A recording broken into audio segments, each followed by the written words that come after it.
Hi, I'm Srivatsa, and I'm the fund manager for the UTI Core Equity Fund. UTI Core Equity Fund is a large and a mid-cap fund as per the SEBI classification, and this fund largely invests in the large cap and the mid-cap.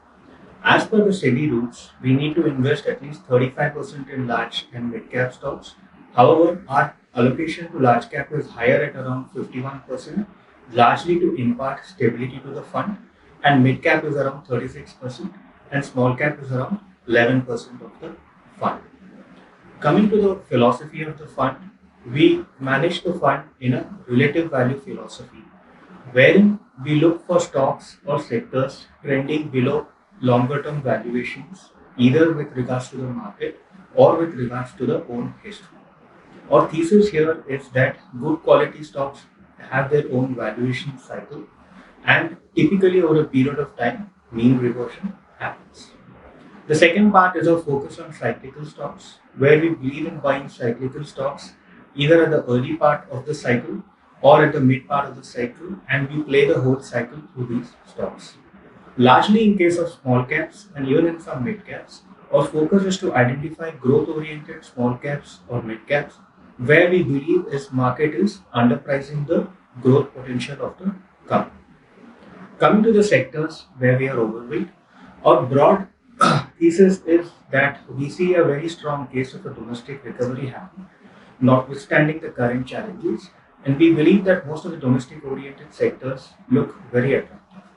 Our biggest overweight position is financials, where we believe that market is underappreciating the kind of growth the sector will show on account of a lower credit cost as well as a reasonable growth in the credit and reasonable NIMs. We also remain positive on automobiles, where we are sitting at a 3-year and a 5-year low across two-wheelers, PVs, and CVs, where we do see the sector returning back to growth over the next couple of years, and markets are extremely skeptical about the growth.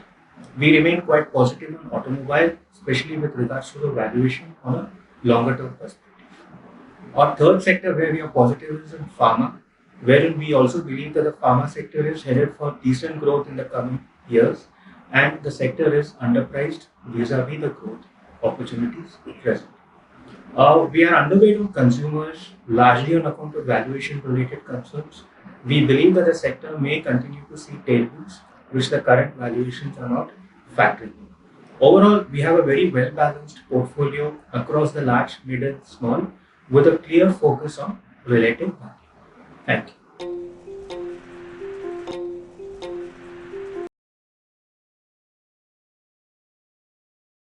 Mutual fund investments are subject to market risks. Read all scheme-related documents carefully.